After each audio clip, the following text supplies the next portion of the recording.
আসসালামু আলাইকুম। আমি চলে আসলাম আজকে আমার ছোট্ট একটি রেসিপি নিয়ে। এই যে এটা হলো আতপ চাল। এই চালটা আমি ভিজিয়ে ঝরিয়ে আমি একটু ব্লেন্ড করে নিচ্ছি, মানে সুজি বানিয়ে নিচ্ছি। এবার সুজিটাকে আমি ভাজতে দিয়েছি।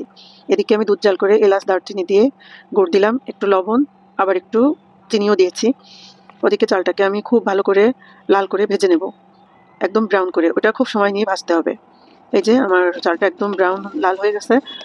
এই সুজিটাকে আপনারা আরো একটু ভাঙতে পারেন, আমার একটু মোটা মোটা ছিল, যদিও এটা সুজি বানাতে হবে। এই যে আমি একটু আস্তে আস্তে দিচ্ছি যেন একদম দলা পেকে না যায়। এবার আমি এটাকে একদম লো হিটে রেখে দেবো প্রায় ০.৫ ঘন্টার জন্য। এটা রান্না হতে সময় লাগবে, মানে সুজিটা ফুটতে। আমি একটু ধীরে ধীরে দিচ্ছিলাম। আমার এখানে আরো দুধ লেগেছিল, যদিও আমি পরে জাল করা দুধ ছিল ওইটা আরো দিছিলাম। এই যে এটা হলো ফাইনাল লুক হয়ে গেছে। আমি অনেকক্ষণ রেখে দিছিলাম। এই সুজিটা আপনারা করে খেতে পারেন, এত মজা। এটা আমি আমার শাশুড়ির কাছ থেকে শিখেছি। আলহামদুলিল্লাহ, অনেক মজা। আপনারাও করে দেখতে পারেন।